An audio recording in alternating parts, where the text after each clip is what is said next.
نحمدہ ونصلی علی رسولہ الکریم۔ قال الامام حجۃ الاسلام شاہ ولی اللہ دہلوی واما اللباس فاجمعوا علی ان العری شین واللبس زین فظہور السوءتین والفخذین عار۔ یہ پہلے مقالے کی چھٹی فصل چل رہی ہے جس کا تعلق حکمت معاشیہ سے ہے کہ معاشی زندگی کے بنیادی آداب اور امور کون کون سے ہیں۔ معاشیات کی پہلے تعریف کی تھی کہ انسان احتیاجات کا پتلا ہے اور احتیاجات کی تکمیل کے لیے تین بنیادی اساسی امور کو سامنے رکھنا ہوگا۔ اخلاق فاضلہ کہ جو انسانیت میں تسلیم شدہ بنیادی اخلاق ہیں جن کی 7 اقسام شروع میں بیان کی تھی۔ اسی طریقے سے جو انسانوں نے تجربات سے علوم تجربیہ اب تک جو چیزیں دریافت کی ہیں ان کے تناظر میں، اور رأی کلی مفاد عامہ اور اجتماعیت کے تناظر میں احتیاجات کا تعین بھی اور احتیاجات کی تسکین بھی کے لیے دستیاب وسائل معاش بھی، اس کی اساس پر معاشی حکمت کام کرتی ہے، اور اس کے پیچھے 4 اصول بنیادی گزر چکے ہیں۔ یہاں 5واں اصول بیان کر رہے ہیں، اصول اللباس و آدابہ۔ انسان کی ایک بڑی اہم ضرورت لباس ہے، جسم چھپانا۔ معاشی احتیاجات میں سے یہ ایک اہم ترین حاجت ہے کہ انسان کو لباس کی ضرورت ہے۔ جانوروں کو کسی لباس کی ضرورت نہیں ہے، انسان کو لباس کی ضرورت ہے۔ تو لباس ایک معاشی حاجت ہے۔ اس حاجت کی تسکین کا ادب اور طریقہ کار کیا ہے؟ ان تینوں اخلاقیات کے تناظر میں اخلاق فاضلہ اور اب تک کے تجربات اور اجتماعی مفاد کے دوسرے لوگوں کے سامنے انسان کو کس لباس میں آنا چاہیے، اس کے اجتماعی تقاضے کیا ہیں، اس تناظر میں سب سے پہلے یہاں اصول بیان کر رہے ہیں 5واں اللباس۔ اس پر شاہ صاحب نے کہا کہ دنیا بھر کے تمام انسانوں کا اس بات پر اجماع ہے، سب متفق ہے اس بات پر کہ ننگے بدن رہنا ایک بہت بڑا عیب ہے۔ دنیا کے کسی بھی مذہب اور معاشرے میں انسان بغیر لباس کے ننگے ایک دوسرے کے سامنے نہیں آتے، اس کو عیب سمجھا جاتا ہے۔ خاص طور پر کسی سنجیدہ محفل میں، کسی بھی اجتماعی عمل میں، خرید و فروخت میں، لین دین میں۔ اور واللبس زین، اور اس بات پر بھی تمام کا اتفاق ہے کہ لباس پہن کر انسانی معاشرے میں آنا یہ اس کی زیب و زینت اور اس کی اچھائی اور خصوصی اس کی گویا کہ شناخت کی بات ہے۔ اور اس بات پر بھی اتفاق ہے کہ خاص طور پر انسان کی سوءتین، پیشاب گاہ یا پخانہ گاہ دونوں، ان کو سوءتین کہتے ہیں، یہ انسانوں کے سامنے ظاہر ہو۔ کوئی کتنا ہی کم سے کم لباس پہنے لیکن یہ 2 چیزیں لوگوں کے سامنے نہیں کھولتا۔ اور ایسے ہی والفخذین عار، اسی طرح رانیں کھولنا، فخذین دونوں رانیں خاص طور پر جو ان دونوں کے قریب ترین ہیں، اور نہیں تو کم از کم وہ نیچے کوئی نہ کوئی ایسا لباس جس میں کم از کم آدھی ران تو چھپی ہوئی ہو ہی، تو اس کو شرمندگی محسوس کیا جاتا ہے۔ دنیا میں کہیں بھی کوئی انسان ہوتے ہوئے اس طرح سے اپنے آپ کو لوگوں کے سامنے ظاہر نہیں کرتا۔ اب لباسوں میں سب سے بہترین لباس کیا ہے؟ احسن اللباس، سب سے حسین اور عمدہ لباس وہ ہے کہ ما ستر عامۃ البدن، کہ جو انسان کے پورے عمومی بدن کو ڈھانپ لے۔ جسم کا اکثر حصہ لباس کے اندر ہونا چاہیے۔ وکان ساتر العوری فیہ غیر ساتر سائر البدن، وہ جتنی بھی جن سے انسان لوگوں کے سامنے اپنی شرمگاہ یا اس سے متعلق جو شرم والی چیزیں ہیں وہ نہیں کھولتا، اس کو لباس چھپانے والا ہو۔ یہ نہیں ہے کہ ایسے سارا بدن لباس میں چھپ جائے کہ اس کا کوئی حصہ لوگوں کے سامنے ظاہر نہ ہو۔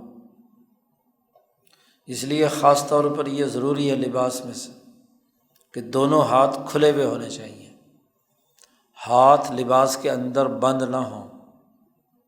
کیونکہ انسانی ضروریات ہیں جس میں جتنی سہولت سے اس کے دونوں بازو چلیں لباس کی موجودگی میں اتنا ہی بہتر ہے۔ لا مقبوضتین الی العنق، اس طریقے سے کوئی قمیض لباس نہ پہنا ہوا ہو کہ اس کو دونوں ہاتھ بندھے ہوئے ہوں، ایسا لپیٹ لے آدمی کے ہاتھ کام ہی نہیں کر رہے، یا گردن کے ساتھ بندھے ہوئے ہوں، تو ایسا نہیں ہے۔ مرد کا لباس کیسا ہونا چاہیے؟ تو شاہ صاحب کہتے ہیں وَيَجْتَنِبُ الرَّجُلُ،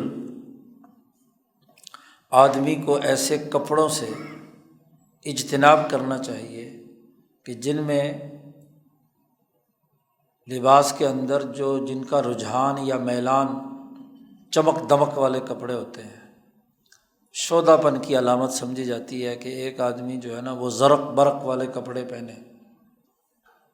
کہ جو خوب لش پش کرتے ہوئے ہوں۔ تو ایسے کپڑے یا ایسے جن پہ کوئی ایسا رنگ ہے کہ جو دراصل عورتیں استعمال کرتی ہیں، مرد کا استعمال اس کے اندر نہیں ہوتا، یا جو پاگل اور مجنون لوگ ہیں وہ کوئی لباس پہنتے ہیں بالکل اتنا باریک کپڑا کہ جس میں سے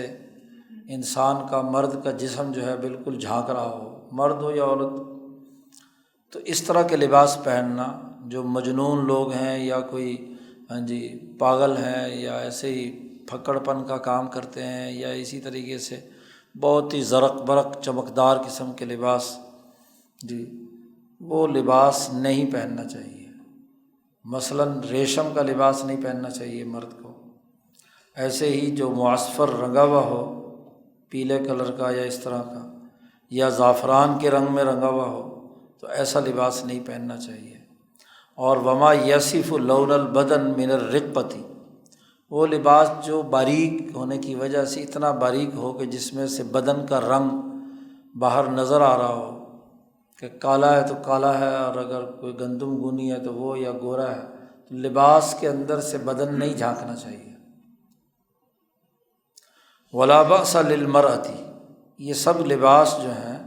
خاص طور پر ریشم کا یا یہ جو رنگدار قسم کے ہیں، یہ عورت پہن سکتی ہے، کوئی حرج کی بات نہیں ہے۔ لأنها جبلت على نوع من الطرب، اس لیے کہ فطری طور پر وہ ایسی چمکدار دوپٹہ، چمکدار لباس پہننے کو جبلی طور پر وہ پسند بھی کرتی ہے، اور خاص طور پر وہ کلر سکیم جو اس کے خاوند کو پسند ہو تو وہ اس کو وہ لباس پہننا چاہیے۔ پھر شاہ صاحب نے فرمایا والرجل المؤنث ملعون بعید عن اللہ و بعید عن الناس، وہ مرد جو عورتوں کی طرح کا لباس پہنے یا عورتوں کی طرح کی مشابہت اختیار کرے، وہ ملعون ہے، اللہ کی لعنت اس پر پڑتی ہے، اللہ سے بھی بہت دور ہے اور لوگوں سے بھی بہت دور ہے۔ یہ دراصل ایک حدیث ہے، ہم نے نیچے حاشیے میں نقل کی ہے، بخاری کی روایت ہے کہ لعن رسول اللہ صلی اللہ علیہ وسلم المتشبہین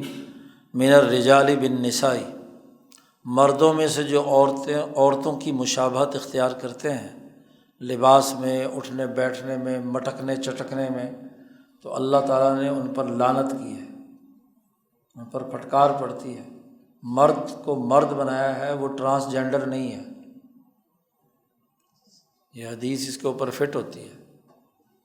ایک تو بیچارہ ویسے ہی خنثی مشکل ہوتا ہے نا، کہ جو بیچارہ اب نارمل ہے جنسی طور پر، تو ظاہر ہے کہ اس کا تو مسئلہ ہی نہیں، اس کو تو ٹرانسجینڈر کہنا بھی نہیں چاہیے، لیکن ہو مرد اور اپنے آپ کو یہ سمجھے کہ میں عورت ہوں اور عورتوں والا لباس پہنے، عورتوں کی بات کرے، بلکہ نادرہ میں جا کر خود نادرہ بن جائے، تو پھر کیا ہے؟ اس پر اللہ کے رسول نے لعنت فرمائی ہے کہ اللہ کی لعنت ہے۔ رسول اللہ کی لعنت ہے ایسے مردوں پر جو عورتوں سے اپنی مشابہت اختیار کرتے ہیں، اور والمتشبہات من النساء بالرجال، اور ان عورتوں پر بھی لعنت ہے جو اپنے آپ کو مردوں کے لباس، مردوں کی وضاقتہ سے مشابہت اختیار کرتی ہیں۔ اب عورت کہے گی جی میں تو اب اپنے آپ کو مرد سمجھتی ہوں، لہٰذا مجھے مرد کے طور پر رجسٹرڈ کیا جائے، تو یہ بھی تو لعنت والی بات ہے۔ والمرأۃ المترجلہ، وہ عورت بجو تکلف اپنے آپ کو مردانگی دکھائے یا مردوں کی طرح لباس پہنے، تو اس کے بارے میں بھی ملعونۃن، وہ بھی ملعونہ ہے اور اللہ کی رحمت سے بہت دور ہے، اور انسانیت سے بھی بہت دور ہے۔ وہ انسانی دائرے میں داخل انسان یا مرد ہوگا یا عورت ہوگا۔ ہاں جی، یہ نہیں ہو سکتا کہ عورت مرد بن جائے اور مرد عورت بن جائے۔ تو اس لیے لباس کے سلسلے میں خاص طور پر ہاں جی مشابہت مرد کی عورت اور عورت کی مرد کے ساتھ، اس پر اللہ کے رسول نے لعنت بھیجی ہے۔ پانچواں اصول، چھٹا اصول اگلا ہے اصول المسکن، کہ رہائش گاہ انسان کی ایک ضرورت ہے، گھر کا ہونا۔ ہر انسان کی معاشی احتیاجات میں سے گھر ایک اس کی بنیادی ضرورت ہے۔ اما المسکن، شاہ صاحب فرماتے ہیں جہاں تک مسکن یعنی جہاں آدمی سکونت اختیار کرتا ہے، گھر، تو فیجب ان یکون، گھر کے لیے جو بنیادی امور لازمی ہیں وہ یہ کہ نمبر ایک، دافعا للحر والبرد، سردی گرمی سے بچاؤ والا ہونا چاہیے، جس میں نہ سردی سے بچاؤ ہو نہ گرمی سے بچاؤ ہو، وہ مسکن نہیں ہے۔ جی، وہ تو ایک مصیبت گاہ ہے کہ ہر وقت گرمی میں مر رہا ہے یا سردی میں مر رہا ہے۔ اور تیسری بات یہ ہے کہ نہ صرف گرمی سردی کو دفع کرے بلکہ اس کے ساتھ ساتھ وہ گھر ایسا ہونا چاہیے جو چوروں اور ٹھگوں کو داخل ہونے سے روکے، یعنی اس کی ایسی چار دیواری اور اس کا ایک احاطہ ایسا ہونا چاہیے کہ کوئی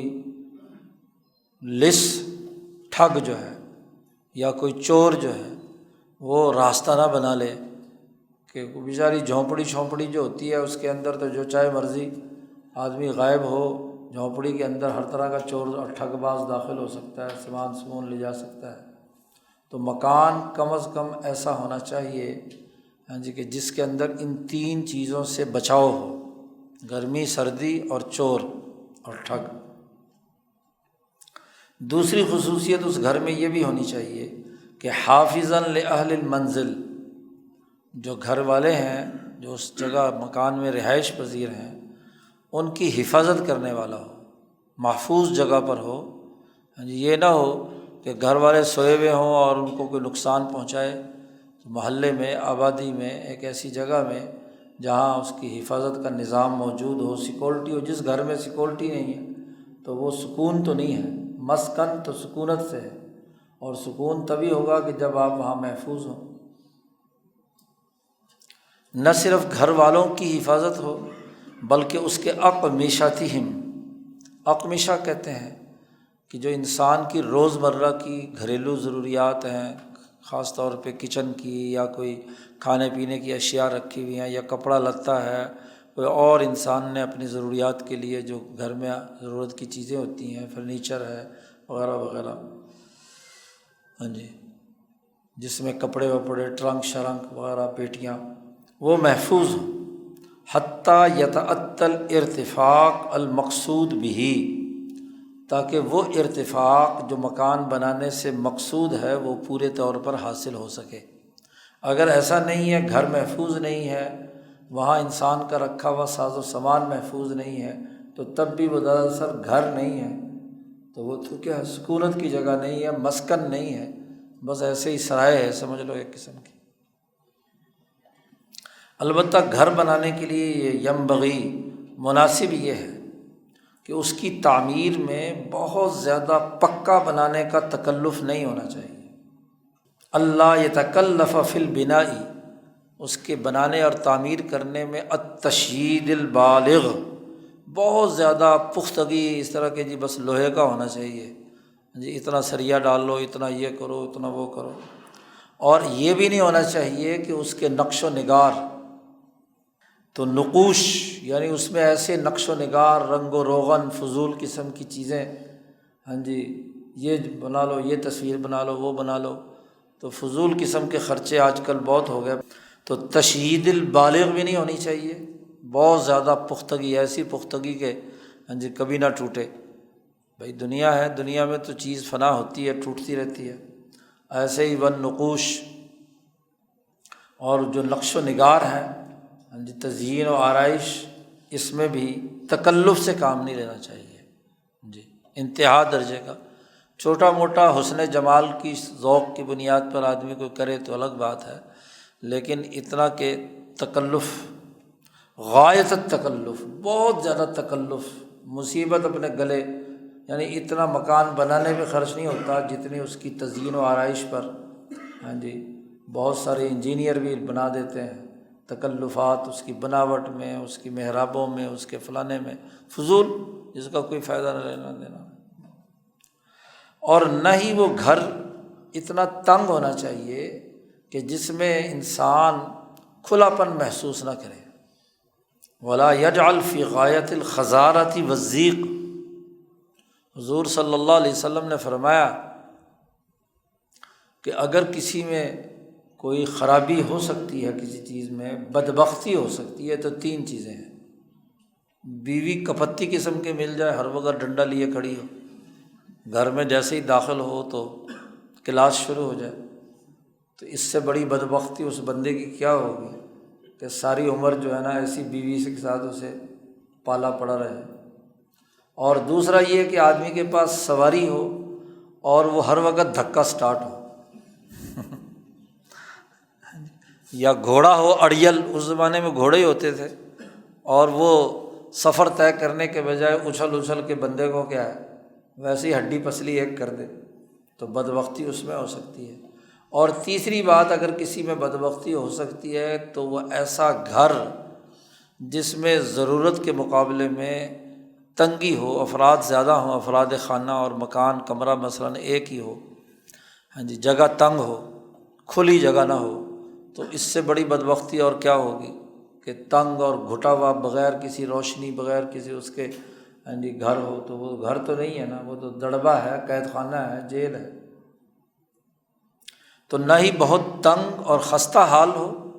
اور نہ ہی بہت ہی عیاشی والا جو ہے نا تعیشات پر مبنی ہو، میانہ روی کے ساتھ جو ضرورتیں ہیں وہ کھلے طور پر پورے ہوں۔ پھر شاہ صاحب نے بہترین گھر کی خصوصیات بھی بیان کی ہیں۔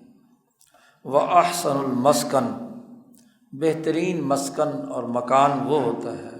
کہ سَهُولَ مَأْخَذُهُ، کہ جس تک رسائی آسان ہونی چاہیے۔ گھر تو بنا لیا لیکن راستے اور آنا جانا، ہاں جی وہ ایک بہت بڑی مصیبت ہے، اتنی دور ہے کہ جانا، وہاں تک پہنچنا ہی مشکل ہے جی۔ پیٹرول بھی کیا ہے دوسرے شہر میں جانے کے برابر ہے، جنگلوں میں سے گزر کے جائے، راستہ صحیح نہ ہو تو وہاں گھر بنانے کا فائدہ، ایک تو یہ کہ اس تک رسائی آسان ہو، اور دوسرا یہ کہ اس کی فضا کھلی ہونی چاہیے، کھلا پن ہونا چاہیے گھر میں۔ گھٹا گھٹا تنگ تنگ گھر جو ہے وہ انسان کے اوپر اثر انداز ہوتا ہے، تو اس کی فضا میں وسعت ہونی چاہیے۔ اور وَتَوَسَّطَ ارتفاعُهُ، اس کی جو بلندی یا کرسی ہے گھر کی وہ درمیانے درجے کی ہونی چاہیے، نہیں بالکل زمین سے لگا ہوا کہ پانی بارش کا آیا، سیلاب آیا اور گھر سارا کا سارا اس سے بھر گیا، اور نہ ہی اتنا اونچا ہو کہ بس سارے لوگوں کے مکانوں سے اتنا اونچا ہو کہ لوگ ہاں جی اس کو نظر سے دیکھے، اور مرد بھی انسان بھی فخر اور غرور سے کہے جی میری کرسی بڑی اونچی ہے۔ میانہ روی کے ساتھ بلندی ہونی چاہیے تاکہ سیلاب وغیرہ اور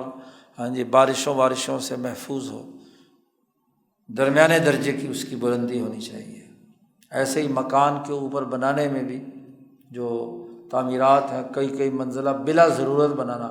ہاں جی تو یہ ضرورت ہے نہیں، دو بندے رہتے ہیں اور جناب 3 4 منزلہ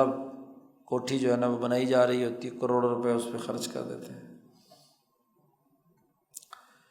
شاہ صاحب کہتے بات سمجھنے کی ہے کہ گھر ہو یا دیگر جتنی بھی حاجات ہیں، سائر الحوائج، اصل میں تو ان سے مقصد ہے انسان اپنی ان حاجات کو جو انسان پر معاشی طور پر طاری ہوتی ہیں انہیں ایسے طریقے سے پورا کرے کہ طبع سلیم کو اس سے راحت نصیب ہو۔ انسان کی جو ایک طبیعت سلیم نہیں ہے، لئیم ہے، بدبختی والی ہے، تو ویسے ہی دوسروں پر چڑھائی، غرور، تکبر، غرور کی حالت میں ہے۔ سلیم الفطرت انسان دوسرے انسانوں کو بھی انسان سمجھتا ہے اور ان کی اجتماعی رعایت رائے کلی کا لحاظ رکھتے ہوئے، تجربات انسانی کو سامنے رکھتے ہوئے اور اخلاق فاضلہ کو سامنے رکھتے ہوئے اپنی حاجات کو پورا کرتا ہے، نہ یہ کہ دوسروں سے الگ تھلگ ایک خاص قسم کی اکڑ پھکڑ اور تکبر اور غرور، جیسے آج ہمارے معاشروں میں ملا اور مترف اور جو نمائندے ہوتے ہیں حکومتوں میں جو لوٹ مار کے پیسے سے اس طرح کی تزئین و آرائش کرتے ہیں کہ بیچارے غریب آدمیوں کے لیے ایک بہت بڑی مصیبت کھڑی ہو جاتی ہے کہ طبع سلیم اس سے راحت محسوس کرے، نہ یہ کہ وہ حاجت پوری کرنا ایک مصیبت بن جائے لوگوں کے لیے۔ وَيُصَدِّقُهُ الرَّسْمُ الصَّالِحُ، اور وہ طبع سلیم کو راحت محسوس ہو، اور دوسری شرط یہ ہے کہ جو سوسائٹی کا اچھا طور طریقہ یا اچھا نظام ہے اجتماعی، باقی انسان بھی اس کی تصدیق کریں کہ ہاں واقعی یہ صحیح ذوق کے مطابق مکان بنایا گیا ہے یا حاجت پوری کی گئی ہے۔ یہ نہ ہو کہ اجتماعیت اس سے نفرت کر رہی ہو اور وہ سمجھتا ہے کہ میں نے بہت بڑا کام کر لیا۔ شاہ صاحب کہتے ہیں اس مکانوں کے سلسلے میں ایک بڑی خرابی انسانوں میں یہ ہے کہ وَمِنَ النَّاسِ مَن تَهَوَّكَ فِيهَا، انسانوں میں کچھ انسان ایسے ہیں کہ جن کو ان مکانات کے سلسلے میں بڑا تہور یعنی تکبر اور غرور یا حیرانی، تحیر، وہ پریشان ہی رہتے ہیں۔ جتنا بھی اچھا مکان بنا لیں وہ کہیں نہیں جی مکان ابھی صحیح نہیں بنا، ابھی تو اور اس کے اوپر پیسے لگانے ہیں جی۔ یا انجینئر ایسا ہو کہ بس وہ کہے کہ نہیں جی ابھی مزہ نہیں آیا، ابھی اور خرچ کرو اور خرچ کرو۔ تو انسانوں میں سے ایسے لوگ ہیں من تہوّک فیہا وغاصت نفسہ فی لذتہا، مکان کی لذت میں اپنے نفس کو اتنا غوطہ زن کر دیتا ہے اور اس کو اتنا اپنی زندگی کا مقصد قرار دے لیتا ہے، وجعلہا مقصودا لنفسہا، تو اتنی اونچی اس کی پرواز ہوتی ہے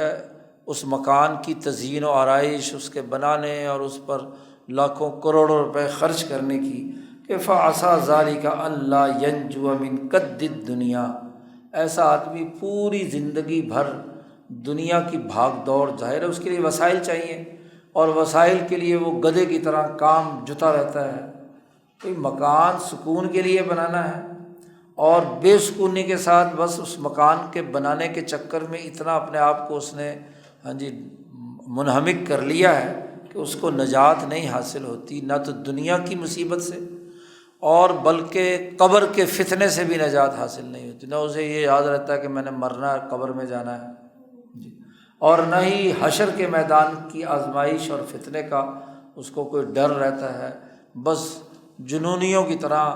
مکان کے اوپر پیسے پہ پیسہ خرچ کرتا رہتا ہے۔ اور عجیب بات ہے آج کل کتنی سینکڑوں ہزاروں مثالیں ہیں کہ ایک آدمی اس کے لیے مصیبتیں اکٹھی کر کے باہر یورپ پھرتا ہے، ادھر ادھر پھرتا ہے اور مکان بناتا ہے۔ جس دن مکان بنتا ہے، مکمل ہو جاتا ہے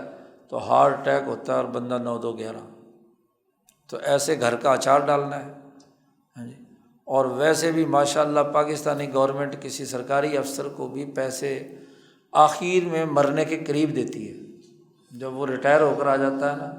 اب کسی کام کا نہیں ہوتا تو وہ پھر بیٹوں کو بھی مجبور کرتا ہے کہ ایسے مکان بناؤ۔ اچھا باقی زندگی مکان بنانے میں ہو جاتی ہے، اس کے بعد فارغ۔ اچھا اولاد اسے بیچ کر وہ اس کو پسند ہی نہیں آتا، اولاد اپنے دور کے زمانے کی ہوتی ہے۔ تو یعنی ایک نئی مصیبت دنیا میں، جتنی بڑی مصیبت یہاں لینڈ مافیا نے پیدا کر دی ہے نا، ان پلاٹوں والوں نے اور انجینئروں نے اور ان سرمایہ داری نظام کے حاملوں نے، کہ اس سے بڑی اس وقت کوئی اور مصیبت نہیں ہے۔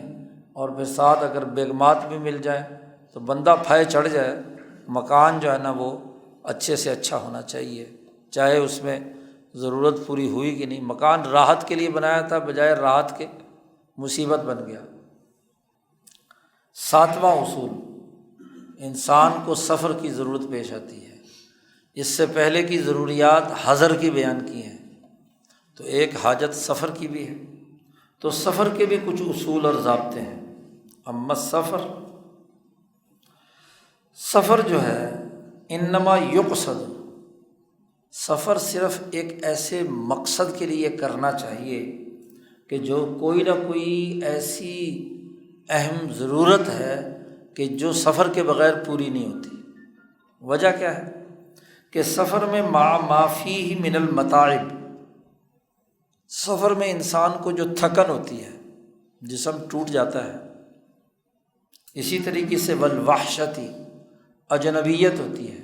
آدمی اپنے گھر میں ہے، اپنے محلے میں ہے، اپنے شہر میں ہے، تو لوگوں سے صبح شام ملتا جلتا، اس کی روٹین بنی ہوئی ہوتی ہے۔ اور جب سفر میں، اور خاص طور پر دور دراز کا سفر، اور اس زمانے میں سفر جو گھوڑوں گدھوں یا اونٹوں پر ہوتا تھا، صحرا کا سفر، تو وہاں سوائے وحشت کے نہ کوئی بندہ نہ بندے کی ذات، تو انسان کی تنہائی جو ہے نا وہ اسے کاٹ کھاتی ہے۔ ایسے وہ ہجرت الاوطان، سفر کے اندر اپنا وطن چھوڑنا پڑتا ہے۔ آدمی کی اپنے وطن، اپنے گھر میں ایک روٹین بنی ہوئی ہوتی ہے، اس کے مطابق انسان اپنے تمام ترتیب سے کام کر رہا ہوتا ہے۔ لیکن جب آدمی ہجرت کر کے یعنی دوسری جگہ پر جاتا ہے سفر کر کے، تو ظاہر ہے دوسری جگہ، دوسرا وطن، دوسری آب و ہوا، دوسری چیزیں موجود ہوتی ہیں۔ ایسے ہی والاخوان، جو اپنے محلے میں یا اپنی سوسائٹی میں، اپنے شہر میں دوست بنے ہوئے ہوتے ہیں، تو سارے دوست بھی چھوڑنے پڑتے ہیں۔ اور پرانے زمانے میں یہ سفر مہینوں کا ہوتا تھا، تو شاہ صاحب فرماتے ہیں کہ یہ ساری، اس میں تھکاوٹ بھی ہے، اس میں وحشت بھی ہے، اس میں ہجرت وطن اور ہجرت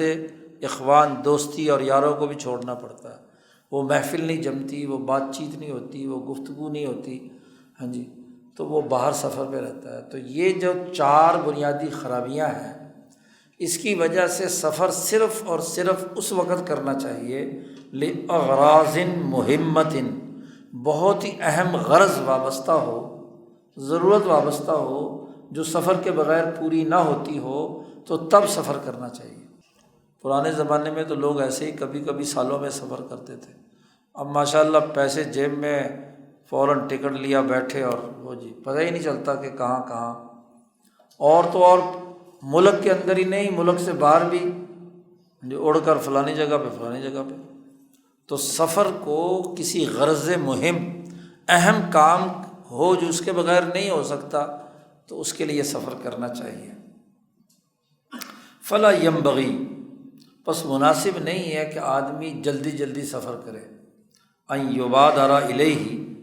الا لغرض مہم، اہم کسی غرض کے بغیر جلدی جلدی سفر نہیں کرنا چاہیے۔ بخاری کی روایت ہم نے نیچے حاشیے میں نقل کی ہے، رسول اللہ صلی اللہ علیہ وسلم نے فرمایا کہ السفر قطعۃ من العذاب، سفر جو ہے وہ عذاب دنیاوی میں سے ایک عذاب کا ٹکڑا ہے۔ ایک جگہ پر دوسری روایت میں فرمایا قطعۃ من النار، آگ کے ٹکڑوں میں سے ایک ٹکڑا ہے۔ کیا خرابیاں ہوتی ہیں اس میں، سفر میں؟ حضور صلی اللہ علیہ وسلم نے فرمایا کہ یہ تم میں سے کسی آدمی کو کھانے سے روک دیتا ہے۔ آدمی جب دوسری جگہ جا کر ہے، وہاں کا پانی اور طرح کا ہے، کھانا پورے طریقے سے ہضم نہیں ہوتا، تو اور ویسے بھی سفر کے دوران انسان زیادہ کھا بھی نہیں سکتا، تو کھانا بند، و شرابہ، اس کا پینا بند یا کم ہو جاتا ہے، اور نیند تو بالکل نہیں آتی، وہ نومہ، آدمی گھر میں اپنے ترتیب کے مطابق اپنے بیڈ پہ، اپنی چارپائی پہ آدمی کو نیند اچھی آتی ہے، باہر جا کر کیا ہے تو تکیہ صحیح نہیں ہے، یہ صحیح نہیں ہے، وہ صحیح نہیں ہے، بڑھاپے میں تو خاص طور پر نومہ، نیند، تو تین چیزیں اس کی خراب ہو جاتی ہیں، نیند بھی، کھانا بھی اور پینا بھی۔ تو اس لیے نبی اکرم صلی اللہ علیہ وسلم نے فرمایا کہ یہ عذابوں میں سے ایک عذاب ہے سفر۔ فَإِذَا قَضَىٰ نَحْمَتَهُ فَلْيَعْجَلْ إِلَىٰ أَهْلِهِ، جیسے ہی ضرورت پوری ہو جائے تو آدمی کو جلدی اپنے گھر لوٹنا چاہیے، بس جس اہم مقصد کے لیے گیا ہے وہ پورا کرے اور اس کے بعد وہاں سے جلدی واپس آئے۔ جی نبی اکرم صلی اللہ علیہ وسلم غزوات میں، جہاد میں 85 غزوات اور سریہ آپ کے زمانے میں ہوئے ہیں، تو جن میں آپ صلی اللہ علیہ وسلم نے جب میں بھی شرکت کی ہے، تو حضور صلی اللہ علیہ وسلم جیسے ہی کام مکمل ہوتا تھا فوراً تیزی سے سفر کرتے تھے۔ غزوہ تبوک کے موقع پہ بھی واپس آئے ہیں تو واپسی فرمایا کہ بھی میں تو تیزی سے چل رہا ہوں، جس نے میرے ساتھ چلنا ہے چلے۔ میں تو مدینہ، تو حضور نے اپنی اونٹنی اتنی دوڑائی کہ باقی تو سب پیچھے رہ گئے، اور حضور صلی اللہ علیہ وسلم کیا ہے بہت تیزی سے مدینہ منورہ پہنچ گئے۔ اسی طرح حج آپ نے ایک فرمایا ہے حجۃ الوداع، جیسے ہی حج مکمل ہوا، ہاں جی 14ویں تاریخ کو جب وہاں مینا سے آپ فارغ ہوئے ہیں 13 کو، تو وہاں سے واپس آتے ہی مکہ میں طواف وداع کیا، اور آپ صلی اللہ علیہ وسلم نے اپنے ساتھیوں سے کہا کہ تیز چلو۔ جیسے تیزی کا اعلان کیا تو اتنے میں کیا ہے، حضرت صفیہ رضی اللہ تعالیٰ عنہ کا مسئلہ، جو زوجہ محترمہ تھی رسول اللہ صلی اللہ علیہ وسلم کی، ان کو حیض آ گیا، تو انہوں نے کہا کہ شاید اب میری وجہ سے آپ کو رکنا پڑے گا، تو چونکہ انہوں نے طواف وداع نہیں کیا تھا، تو حضور صلی اللہ علیہ وسلم نے تیزی سے فرمایا کہ تو لگتا ہے کہ ہمارا سفر روکے گی۔ پھر پوچھا کہ کیا تو نے طواف وداع، وہ طواف افاضہ یوم النحر میں کیا تھا کہ نہیں کیا تھا؟ کہا کہ ہاں کیا تھا۔ تو انہوں نے کہا چلو بس اب کوئی ضرورت نہیں، طواف وداع کی تمہیں اب ضرورت نہیں ہے۔ تو تیزی سے حضور صلی اللہ علیہ وسلم روانہ ہوئے۔ 4 ذی الحج کو حضور مدینہ منورہ پہنچے ہیں، اور 5 سے لے کر 13 تک 7-8 دن صرف مکہ میں اور مینا اور مزدلفہ اور عرفات میں حج، اور جیسے ہی حج مکمل ہوا تو پھر تیزی سے سفر کیا ہے، اور 7-8 دنوں میں، 13 دنوں کا سفر ہے، 7-8 دنوں میں آپ صلی اللہ علیہ وسلم نے مکہ سے واپس مدینہ پہنچ گئے۔ تو سفر کا اصول اور ضابطہ یہ ہے کہ کام مکمل ہونے کے بعد بلا وجہ وہاں ٹھہرنا یہ درست نہیں ہے، لغرض مہم۔ پھر شاہ صاحب فرماتے ہیں کہ من اراد سفراً، جو آدمی سفر کا ارادہ کرے تو اس کو چاہیے کہ اپنے ساتھ ایک اچھا نیک رفیق تلاش کرے، اکیلے سفر کرنے کے بجائے ایک رفیقاً صالحاً۔ کیوں؟ اذ المسافر الواحد الشیطان جائر، اس لیے کہ اکیلا مسافر جو ہوتا ہے وہ ظالم شیطان ہوتا ہے۔ جی اکیلا مسافر ظالم شیطان ہوتا ہے، اس کو اپنے ساتھ کوئی نہ کوئی رفیقاً صالحاً ایک ساتھ ہونا چاہیے۔ یہ بھی دراصل ایک حدیث کی طرف اشارہ ہے، ترمذی کی روایت ہے ابن عمر سے کہ رسول اللہ صلی اللہ علیہ وسلم نے ارشاد فرمایا کہ لو ان الناس یعلمون، لوگ اگر یہ جان لیں جو میں جانتا ہوں، ما اعلم من الوحدتی، اکیلا سفر کرنے کے بارے میں اگر جو میں جانتا ہوں اگر یہ لوگ جان لیں تو کبھی بھی وہ اکیلے سفر رات کو نہ کریں، خاص طور پر ما سار راکب بلیل، یعنی اکیلے سفر نہ کریں۔ اور دوسری روایت حضور صلی اللہ علیہ وسلم سے ہے کہ آپ صلی اللہ علیہ وسلم نے فرمایا کہ اکیلا سوار شیطان ہوتا ہے، حتیٰ کہ 2 سوار بھی شیطان ہوتے ہیں۔ والراکبان شیطانانی، 3 جو ہوتے ہیں وہ واقعی قافلہ شمار ہوگا۔ اصل میں یہ اس تناظر میں بات ہے کہ جو اس زمانے میں دور دراز کے سفر ہوتے تھے اور صحرا جنگلوں میں سے گزرنا ہوتا تھا، تو اکیلا آدمی اگر سفر کرے بغیر قافلے کے، قافلہ بنا کر چلنا چاہیے، تو قافلے کے ساتھ آدمی کو سفر کرنا چاہیے تاکہ وہ انسانوں کی اجتماعیت ہو۔ اکیلا جو ہے اس کے اوپر تو کوئی بھی شیطان حملہ آور ہو سکتا ہے، کوئی انسان نما شیطان یا ویسے شیطان اور جنات جو ہیں وہ اس کے لیے نقصان دہ ہو سکتے ہیں۔ اس لیے اکیلا سفر اس زمانے میں تو خاص طور پر جو جنگلوں، صحراؤں، پہاڑوں سے گزرنا ہوتا تھا، اور وہ درست نہیں ہے۔ اس میں 2-3 آدمی، 3 آدمیوں کا حصہ، اگر کوئی حملہ بھی ہو تو کم از کم ایک آدمی پیچھے کی طرف سے تحفظ لڑ رہا ہے، ایک آگے کی طرف سے لڑ رہا ہے، ایک سائڈ کی طرف سے لڑ رہا ہے، تو آپس میں وہ تینوں مل کر اپنی پشتیں جوڑ کر دشمن سے حفاظت کا کوئی نظام بنا سکتے ہیں۔ تو اکیلا آدمی تو بس وہ مقابلہ سامنے سے کرے گا، پیچھے سے کوئی اور چیز حملہ آور ہو جائے گی۔ تو سفر میں لوگ ہونے چاہیے، یہ ضروری ہے۔ تو آج کل بسوں میں یا آدمی گاڑیوں میں یا ٹرینوں میں، اب ظاہر ہے کہ وہاں دوسرے لوگ بھی ہوتے ہیں نا، تو یہ وہ مراد نہیں ہے۔ تو سفر اکیلے جو ہے وہ اس کو ممانعت کی ہے، تاکہ وہ اجتماعیت جو ہے وہ ایک نتیجہ پیدا کرے۔ تو 2-3 آدمی ہوں تو اس سے کیا ہے، سہولت رہتی ہے، ویسے بھی ایک دوسرے کے کام آتے ہیں۔ تو رفیقا صالحا عسیٰ اللہ ینجح، کیونکہ وہ اکیلا آدمی کبھی کامیاب نہیں ہو سکتا، دشمن کا مقابلہ نہیں کر سکتا۔ شاہ صاحب کہتے ہیں کہ علم ھذا من التجارب الصادقہ، صحیح اور سچے تجربوں سے یہ بات معلوم ہوئی ہے کہ اکیلا آدمی سفر کرتا ہے تو نقصان اٹھاتا ہے، جماعت کے ساتھ سفر کرنا چاہیے۔ مسافر کے سفر کے آداب میں سے یہ بھی ہے کہ ینبغی اللہ ینزل فی قارعۃ الطریق، کسی سڑک پر انسان چل رہا ہے تو سفر کے آداب میں سے یہ ہے کہ سڑک کے سینٹر میں آ کر گاڑی کھڑی کر کے نہ باتیں شروع کر دے۔ کوئی سواری یا نیچے اتر کر کھڑا ہو جائے سڑک کے درمیان میں، بھئی لوگوں کو آنے جانے کی تکلیف ہے، کم از کم سائڈ پہ علیحدگی سے ایک طرف کھڑے ہو کر اگر کوئی کام یا بات کرنا ہے یا اترنا ہے تو اترنے کے لیے ضروری ہے کہ سڑک کے کنارے پر آ جائے۔ سڑک کے درمیان اترنا خطرے سے خالی نہیں، اور اس زمانے میں تو ابھی اونٹ ہی کی بات تھی صرف، تو کوئی دوسرا اونٹ وہ قریب سے گزرے اس کے راستہ رکتا ہے، یا محلے کی کوئی گلی ہے اس کے اندر رکتا ہے۔ اور اب تو چونکہ زناٹے دار کار پاس سے گزرے گی، ٹریفک گزرے گی اور سڑک کے درمیان کھڑا ہوگا تو پھر اپنے آپ کو خود ہی خطرے میں ڈالنا ہے۔ درمیانے سڑک میں مت اترے،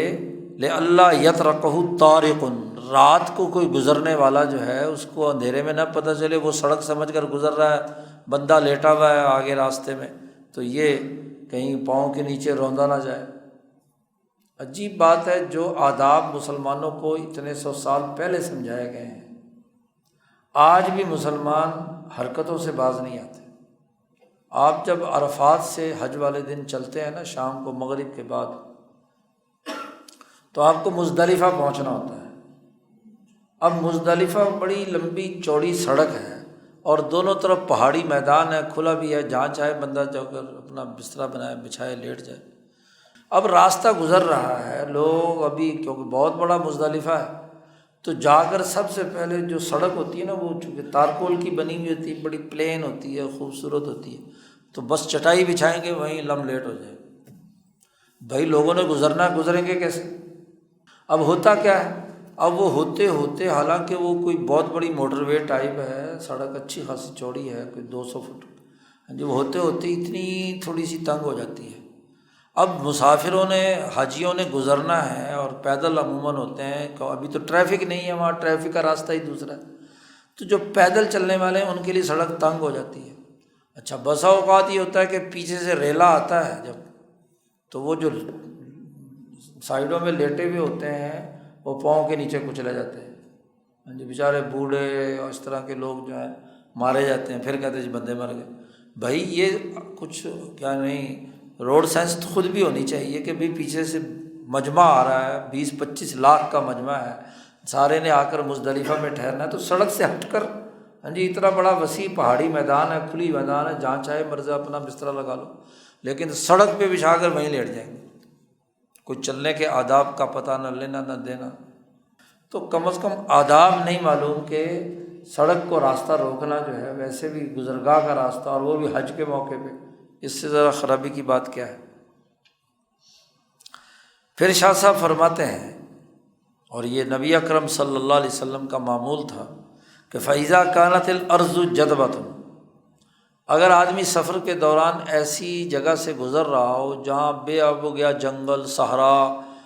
خشک سرزمین، گرمی پڑ رہی ہے، تو آپ صلی اللہ علیہ وسلم کا معمول تھا کہ اسرع فی السیر، سواری تیزی سے اس جنگل میں سے گزار دیتے تھے، کیونکہ وہاں نہ کوئی سبزہ نہ کوئی آرام دہ چیز ہے، صحرا ہے، ریت اڑ رہی ہے، ہاں جی، جھاڑیاں ہیں، تو تکلیف دہ، تو ایسا کوئی تکلیف دہ گھاٹی یا پہاڑی یا کوئی صحرا آ جائے تو وہاں تیزی سے گزر جانا چاہیے۔ اور نبی اکرم صلی اللہ علیہ وسلم کی حدیث بھی ہے کہ او خصبتاً، اگر ایسی زمین ہے جو سرسبز و شاداب ہے، پانی بہہ رہا ہے، درخت ہیں، ٹھنڈک ہے، گھاس پھوس ہے، ہاں جی، ٹھنڈی ہوائیں چل رہی ہیں، تو پھر آہستہ آہستہ چلنا چاہیے تاکہ سفر کی تھکاوٹ انسان کو دور ہو جائے اور وہ دونوں طرف سے اپنا کیا ہے، اس کی نظریں بھی ٹھنڈی ہوں تو اور رک جائے، بلکہ کہا وستراحا، راستے میں آرام کرے، اور کچھ دیر کے لیے اس زمانے میں جانور تھے تو جانور کو چھوڑ دے تاکہ وہ چارہ وارہ پانی وانی پی لے، ہاں جی، تو وہ بھی خوش ہو جائے۔ لأنہ اقرب الی الرحمہ، کیونکہ یہ جانور کے اوپر رحمت کے سب سے زیادہ قریب بات ہے، اور پھر جانور کو تر و تازہ رکھے گا تاکہ جہاں ضرورت ہو وہاں اس جانور سے صحیح کام لیا جا سکے۔ تو نبی اکرم صلی اللہ علیہ وسلم کی حدیث کی طرف ہی اشارہ ہے۔ مسلم شریف کی روایت ہے، نیچے ہم نے نقل کی ہے کہ ابو ہریرہ فرماتے ہیں کہ رسول اللہ صلی اللہ علیہ وسلم نے فرمایا اذا سافرتم فی الخصب، اگر سرسبز جگہ سے تم سفر کر رہے ہو تو اونٹ کو اس زمین کا حصہ دیا کرو، تھوڑی دیر کے لیے اس کو چھوڑ دو، وہ درختوں کے پتے وتے چیزیں جو ہے کھا پی لے اور پانی وانی پی لے۔ اور اگر تم خشک سالی یا قحط والی زمین میں سے گزر رہے ہو تو فبادروا بہا، تو جلدی تیزی سے وہاں سے گزر جاؤ جی۔ اور وَإِذَا عَرَّسْتُمْ، اور جب تم رات کہیں قیام کرو تو راستے سے ہٹ کر اپنا آرام کرنے کے لیے خیمے وغیرہ لگاؤ، اس لیے کہ وہ جانوروں کی گزرگاہ ہے، اور وہاں ویسے بھی ہاں جی کوئی کیڑے مکوڑے اور ایسی چیزیں جو ہیں وہ نقصان دہ چیزیں ہو سکتی ہیں رات کے وقت، اس لیے راستے کے درمیان میں اپنا خیمہ لگانا یا وہاں ٹھہرنا یہ بالکل درست بات نہیں ہے۔ وَيَنبَغِي، نبی اکرم صلی اللہ علیہ وسلم نے یہ بھی فرمایا، اور آداب میں سے یہ بھی ہے کہ ایک انسان کو ایسی جگہ جہاں چور آنے کا خطرہ ہو، طارق یا رات کے گزرنے کا والے کا خطرہ ہو، تو وہاں سے بچنا چاہیے، وہاں قیام نہیں کرنا چاہیے۔ اور وَإِذَا نَزَلُوا مَنزِلًا، جب کسی جگہ پر منزل یعنی قیام کا فیصلہ کر لے قافلہ، تو چاہیے کہ اپنے خیمے کسی بلند ٹیلے پر لگائیں، اونچی جگہ پر لگانے چاہیے خیمے، تاکہ رات کو اگر خدا نخواستہ کوئی سیلاب آ جائے، کوئی پانی آ جائے، تو وہ تمہارے خیموں کو اور تمہیں سب کو بہا کر نہ لے جائے۔ تو سیلاب سے بچاؤ تبھی ہوگا کہ علی ربوۃ، کسی ربوہ کہتے ہیں بلند جگہ کو، بلند ٹیلے کو، تو ربوۃ ذات قرار و معین قرآن میں بھی استعمال ہوا ہے، تو وہاں خیمے لگانے چاہیے۔ اور پھر اس کا اصول اور ضابطہ بھی یہ ہے کہ قافلے کے لوگ خیمے قریب قریب لگائیں متصلتاً، تاکہ اگر کوئی حملہ ہو بھی تو سب لوگ مل کر اس دشمن کا، کوئی چوروں کا یا ڈاکوؤں کا کوئی حملہ ہو تو مل کر اس کا مقابلہ کر پائیں۔ کوئی خیمہ کہیں ہے، کوئی کہیں ہے، کوئی کہیں ہے، تو وہاں نہیں ہونا چاہیے، بلکہ ایک جگہ پر قریب قریب ایک دوسرے کے لیٹے ہیں کہ اگر کوئی مسئلہ ہو تو وہ ایک دوسرے کے ساتھ تعاون کر سکیں، اجتماعیت برقرار رہے۔ 8واں اصول بیان کیا ہے پیدل چلنے اور بیٹھنے کے آداب۔ ان کا انسان کی ایک حاجت اور ضرورت پیدل چلنا بھی ہے، مشی، اور ایسے ہی مجلسوں میں یا اپنے ویسے جگہ پر بیٹھنے کے اس کے آداب کیا ہیں۔ شاہ صاحب فرماتے ہیں وَأَمَّا الْمَشْيُ وَالْقُعُودُ، پیدل چلنا اور بیٹھنا، تو فَيَنبَغِي أَن يَكُونَ الرَّجُلُ، مناسب یہ ہے کہ آدمی چلنے میں پرہیز کرے 3 چیزوں سے۔ ایک تو یہ کہ چلتے وقت اس کے اطراف حرکت میں نہیں ہونے چاہیے، جھوم جھوم کے ایسے ہاتھ بھی مار رہا ہے، پاؤں بھی کبھی ادھر جا رہا ہے کبھی ادھر جا رہا ہے، ہاں جی، اس لیے کہ یہ حماقت کی علامت ہے، بے وقوفی کی طرح سلیقے سے ہاں جی ہموار طریقے سے چلنا چاہیے، اس کے اطراف حرکت میں نہیں ہونی چاہیے۔ یا بیٹھنے کے آداب میں بھی ہے، کچھ لوگ بیٹھتے ہیں تو ٹانگیں ہر وقت حرکت میں رہتی ہیں، کبھی گھٹنا، کبھی ٹانگ، کبھی بازو۔ آدمی کو سلیقے سے آداب کے ساتھ سمٹ کر بیٹھنا چاہیے جی۔ تو ایک تو حرکت الاطراف جو ہے وہ مناسب نہیں ہے۔ ایسے ہی والسرعۃ المفرطہ، بہت زیادہ تیزی کے ساتھ چھلانگیں مارتے ہوئے جانا جی، تیزی کے ساتھ دوڑنا بھاگنا۔ اور تیسری بات یہ کہ بہت ہی آہستہ آہستہ مٹک مٹک کے چلنا، جیسے کوئی مریض آدمی چلتا ہے۔ تو تینوں چیزیں جو ہیں یہ مناسب نہیں ہے چلنے میں بھی، خاص طور پر۔ شاہ صاحب نے کہا اس کی وجہ یہ کہ یہ 3 خرابیاں پیدا ہوتی ہیں۔ حرکت الاطراف سے تو یہ لگتا ہے کہ فإنها حمق، احمق آدمی ہے، کوئی بے وقوف اور احمق ہوتا ہے تو وہ ایسے ہی کودتا پھلانگتا، ہاتھ حرکت میں، ٹانگ حرکت میں، ادھر ادھر کرتا ہوا آ رہا، تو یہ حماقت کی علامت ہے۔ تیز دوڑنا جو ہے یہ طیش کی علامت ہے کہ یہ آدمی پرسکون نہیں ہے یہ غصے کی حالت میں ہے، طیش اسے آیا ہوا ہے کسی کام کے۔ اچھا جی۔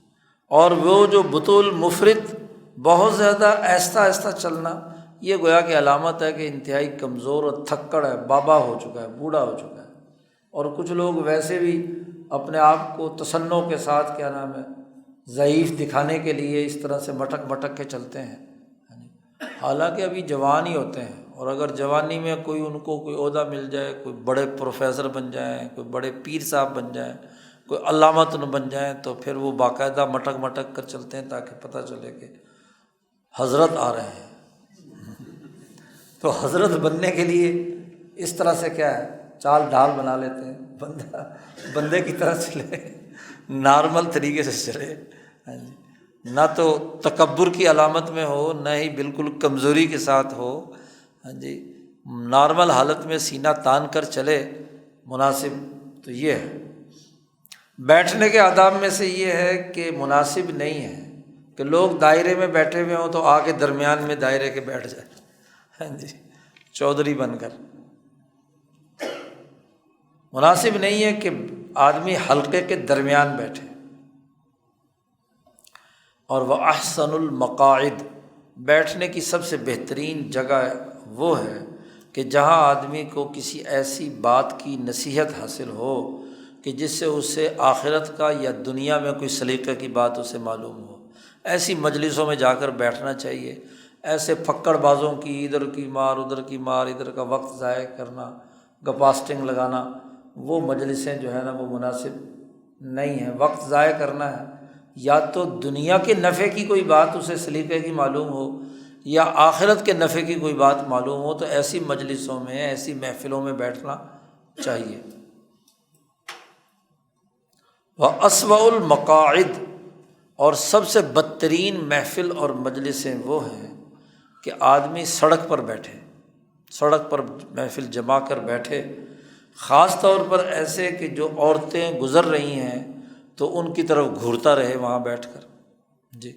تو خاص طور پر سڑکوں میں اپنے گھر کے سامنے بھی بیٹھ جانا، یا کہیں بھی ایسی محفل لگا لینا جہاں سے لوگ، عورتیں گزر رہی ہیں، اب وہاں اسی طرح کی فضول قسم کی گپاسٹنگ شروع کر دیتے ہیں۔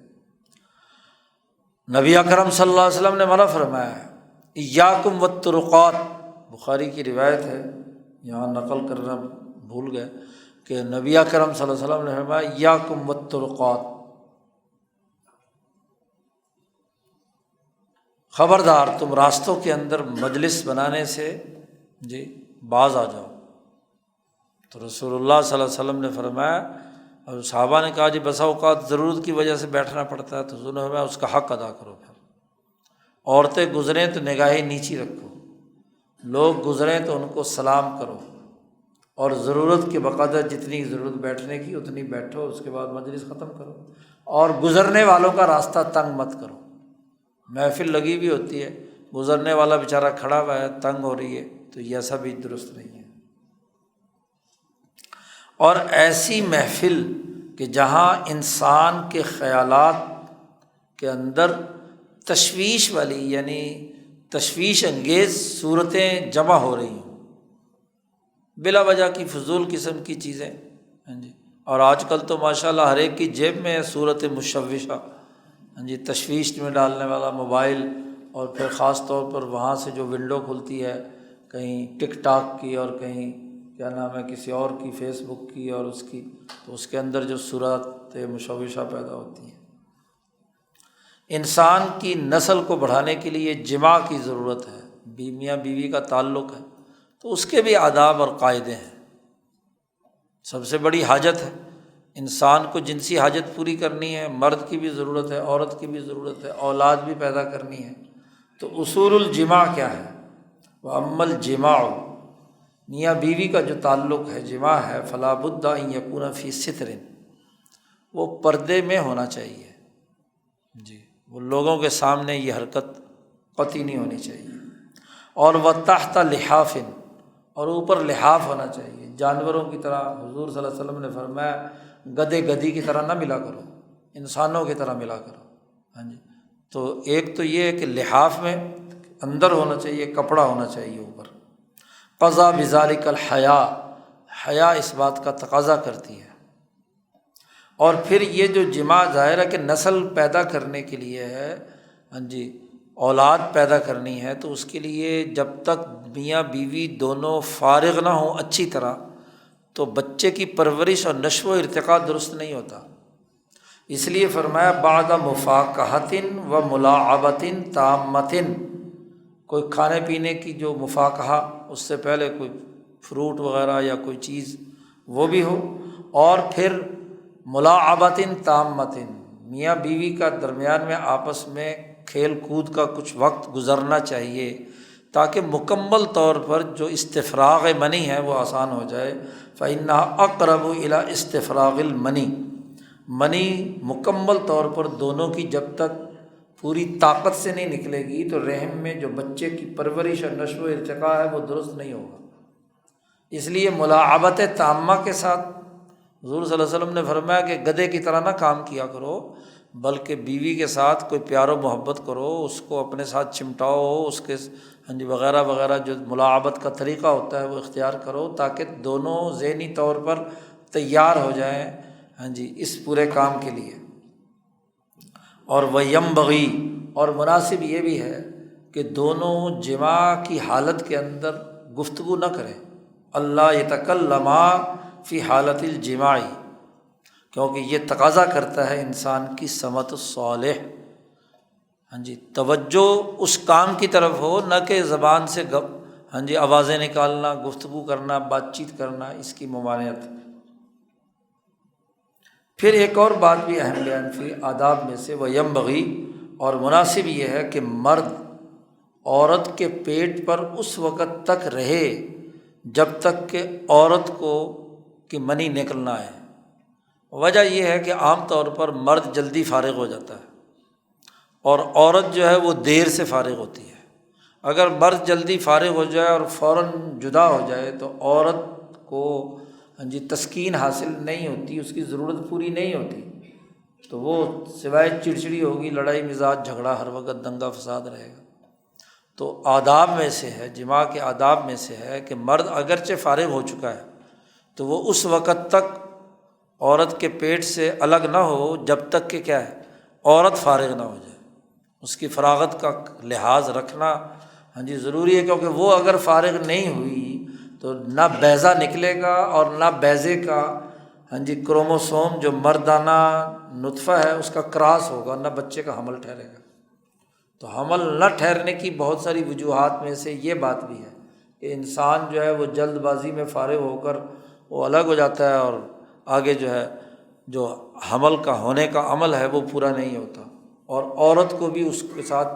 پوری طور پر حاجت اس کی پوری نہیں ہوتی۔ تو آداب میں سے یہ ہے کہ حتیٰ تقضی حاجتہ کما قضا حاجتہ، جیسے اس نے اپنی ضرورت پوری کی ہے تو عورت کی ضرورت بھی پوری کرے۔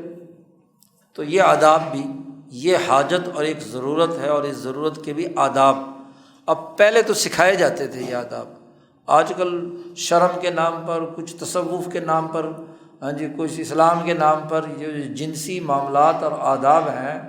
نہ کسی لڑکے کو سکھائے جاتے ہیں نہ کسی بیچاری لڑکی کو سکھائے جاتے ہیں، تو پھر اوٹ پٹانگ حرکتیں کرتے ہیں۔ اس کا نتیجہ یہ کہ نہ بچہ ہوتا ہے ناقص ہوتا ہے، حمل ہوتا ہے، گر جاتا ہے، اور پھر ادھر ادھر تعویذ گنڈوں کے چکروں میں پڑتے ہیں۔ تو جو لازمی اور ضروری تعلیم ہے وہ آداب کے اندر جو چیز ہے وہ تو کم از کم سکھانی چاہیے۔ 10واں اصول سونے کے آداب۔ سونا بھی ایک حاجت ہے، بغیر سوئے آدمی کا کوئی کام نہیں ہو سکتا، کیونکہ نیند اگر اڑ گئی تو آپ کے جسم کی جو ٹوٹ پھوٹ ہے وہ ٹھیک نہیں ہو سکتی۔ تو وہ عمل منام، جہاں تک نیند کے آداب اور اس کی ضرورت ہے تو فینبغی ان یکون، مناسب ہے کہ دائیں کروٹ سوئے آدمی۔ نبی اکرم صلی اللہ علیہ وسلم کا معمول تھا متوسداً کفہ الیمنی، دائیں ہتھیلی جو ہے گویا کہ اس کا اصل میں تکیہ ہونا چاہیے، جی اصل تکیہ جو ہے وہ دائیں ہتھیلی ہو، کفہ الیمنی، یہ مڑا ہوا ہو۔ اور یہ آپ صلی اللہ علیہ وسلم کا جو معمول تھا وہ یہ کہ یہ ہتھیلی، یہ جو گال کا حصہ ہے اس کے اوپر، اس کروٹ میں آدمی جب اس کروٹ لیٹتا ہے تو اس کے جو ناک کے نتھنے ہیں نا وہ مکمل طور پر کھل جاتے ہیں، اور آکسیجن کی سرکولیشن جو جسم کے اندر ہے وہ پورے طریقے سے، اس کے پھیپھڑے کھلے ہوئے ہوتے ہیں اور آکسیجن کی سرکولیشن پورے طریقے سے، اور دل کو بھی پوری آکسیجن پہنچ رہی ہوتی ہے۔ متوسداً کفہ الیمنی فإن ذلک، کیونکہ اس حالت میں لیٹنا جو ہے وہ اقرب الی تیقظ القلب، دل کا جو جاگنا یا دل کا صحت مند ہونا اس کے سب سے زیادہ قریب ہوتا ہے۔ وابلغ فی الراحہ، اور راحت اور سکون بھی سب سے بہتر اسی حالت میں انسان کو حاصل ہوتی ہے۔ اور سب سے بڑھ کر یہ کہ واصلح للکبد، جگر کو درست کرتا ہے۔ جگر دائیں طرف ہوتا ہے تو دائیں کروٹ لیتا ہے تو جگر کو بہت ہی سکون کی، کیونکہ دن بھر میں جگر نے کام کیا ہے، دل نے بھی کیا ہے، لیکن دل کا حصہ جب اوپر ہوگا تو اس پر دباؤ نہیں ہوگا۔ آدمی بائیں کروٹ لیٹتا ہے تو دل پر دباؤ ہوتا ہے، تو دل پر دباؤ کا ہونا آکسیجن کے جسم کے اندر آنے جانے کے راستے میں رکاوٹ بنتا ہے۔ دل کی راحت یہ ہے کہ وہ اوپر ہو، اور جگر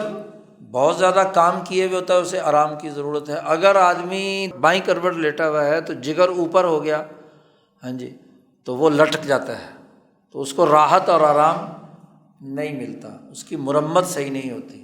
تو مرمت اس کی تبھی صحیح ہوگی کہ جب آپ دائیں کروٹ لیٹیں گے تو دائیں حصہ جگر کا زمین اپنا آپ کے بستر پر ٹکا ہوا ہے، تو وہاں وہ اپنی پوری سرکولیشن، اور جب آپ کی آکسیجن پوری سانس کے ذریعے سے جا رہی ہے تو جسم میں جتنی بھی ٹوٹ پھوٹ ہے اس کی مرمت ہونی ہے، نئے سیلز بننے ہیں۔ نئے سیلز بنیں گے جتنے تبھی بنیں گے جب آپ کی آکسیجن پوری جسم کے اندر جا رہی ہو اور وہ غذا کو کنورٹ کر رہی ہو ان سیلز میں جو انسان کو جہاں جہاں ضرورت ہے۔ ولا ينبغی، انسان کے لیے مرد کے لیے مناسب نہیں ہے کہ سوئے، صرف 2 اوقات ہیں، الا فی الحاجرۃ، دوپہر کو۔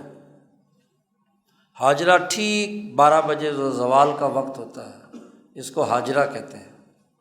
تو حاجرہ میں سوئے، اور وہ بعد العشاء، عشاء کی نماز کے بعد سوئے۔ اصل میں تو مرد کے لیے تو سونے کے یہی 2 اوقات ہیں، باقی اس کے کام کرنے کے اوقات ہیں۔ دوپہر کو قیلولہ اسے کہتے ہیں۔